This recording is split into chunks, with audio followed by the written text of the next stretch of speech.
Hello बच्चों, so let's read this question. It says complete the following table using concept of VBT.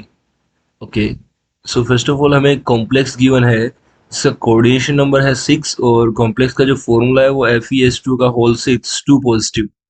Then हमें इसका geometry बताना है, इसका हाइब्रिडेशन बताना है और नंबर ऑफ अनपेयर्ड इलेक्ट्रॉन इसमें कितने प्रेजेंट होंगे वो बताना है. इसके बाद में मैग्नेटिक मोमेंट इसका निकालना होगा हमें. ये सब चीजें अपने को फाइनली बतानी है.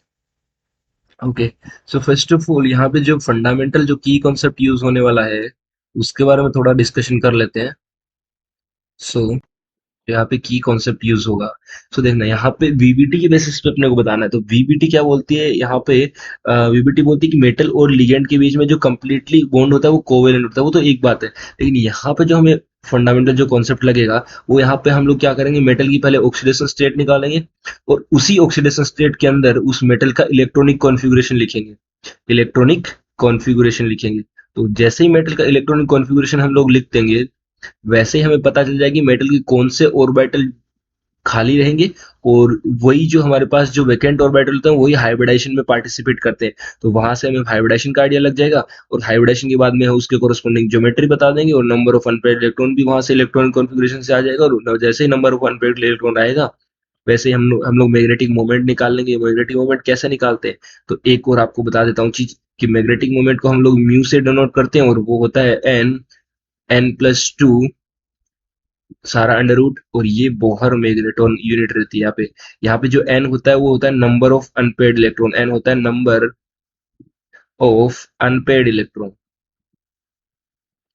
Unpaired electron, number of unpaired electron.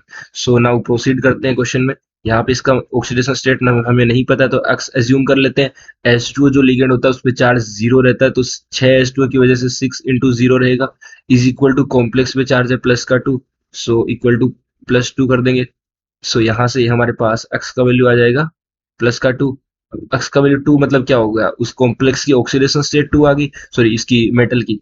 So iron का हम लोग न्यूट्रल स्टेट में इलेक्ट्रॉनिक कॉन्फ़िगरेशन अगर लिखते हैं तो वो हमारे पास आता है 3d6 4s2. ये हमारे पास न्यूट्रल स्टेट में रहेगा, लेकिन हमें तो आयरन +2 ऑक्सीडेशन स्टेट में चाहिए. तो अगर आयरन +2 ऑक्सीडेशन स्टेट में होगा दैट मीन्स ये दो इलेक्ट्रॉन चले जाएंगे. तो यहाँ से 3d6 4s0 रह जाएगा.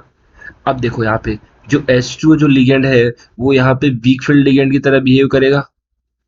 जो H2O लिगेंड है वो यहाँ पे एक स्पेक्ट्रोकेमिकल सीरीज के बेसिस पे हम लोग बता सकते हैं कि वीक फील्ड लिगेंड की तरह बिहेव करेगा.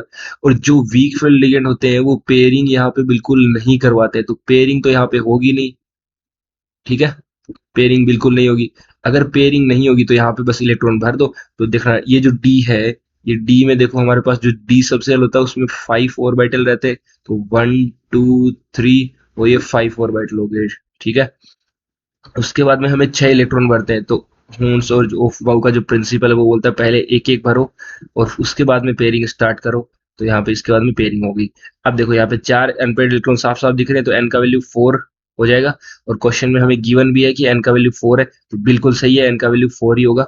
एक बात होगी. उसके बाद में देखो हमें इसका डी तो ये हो गया, उसके बाद में एस खाली पड़ा है पूरा, बिल्कुल एस खाली है. अब देखो कोऑर्डिनेशन नंबर 6 साफ साफ दिख रहा है आपको, कोऑर्डिनेशन नंबर 6 है. और एस के बाद में देखो उसके बाद में 4p भी खाली होगा और 4d भी खाली होगा. अब p में हमें पता है 3 ऑर्बिटल होते हैं तो 3 बना दिए. और जो d सब सेल होता है उसमें 5 होते हैं तो ये 5 बना दी. अब देखो यहाँ से होगा क्या कि कोऑर्डिनेशन नंबर 6 के कोरस्पॉन्डिंग हमारे पास दो ही हाइब्रिडेशन पॉसिबल हो सकते हैं यहाँ पे, या तो sp3d2 या d2sp3. अब d2sp3 हो नहीं सकता क्योंकि यहाँ पे d तो कोई वेकेंट है ही नहीं ना, इनर वाला d 3d में तो d2sp3 हो नहीं सकता. तो यहाँ से एक s ही आएगा, यहाँ से 2p आएंगे और यहाँ से यहाँ से 3p आएंगे sp3 और ये d यहाँ से 2 आ जाएंगी. तो sp3d2 इसका हाइब्रिडेशन हो जाएगा sp3d2. और जब भी sp3d2 हाइब्रिडेशन होता है उसके कोरस्पॉन्डिंग जो ज्योमेट्री आती है वो होती है ऑक्टाहेड्रल. सो इसकी ज्योमेट्री हो जाएगी ऑक्टाहेड्रल.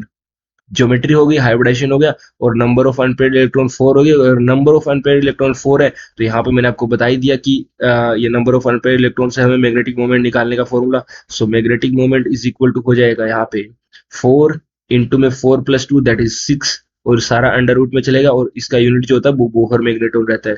तो अंडर रूट 24, सॉरी यहाँ पे अपने पास हो जाएगा √24 बोहर मैग्नेटॉन। सो इसका वैल्यू आ जाएगा √24 और यहाँ पे आ जाएगा बोहर मैग्नेटॉन। अब देखो यहाँ पे ये भर दो √24 और यहाँ पे जो हाइब्रिडेशन आया अपने पास sp3d2, तो हाइब्रिडेशन हो जाएगा sp3d2। और जो ज्योमेट्री है वो है ऑक्टाहेड्रल, ऑक्टाहेड्रल को सिंपल OH लिख देते हैं। So this these all will be the final answer of this question.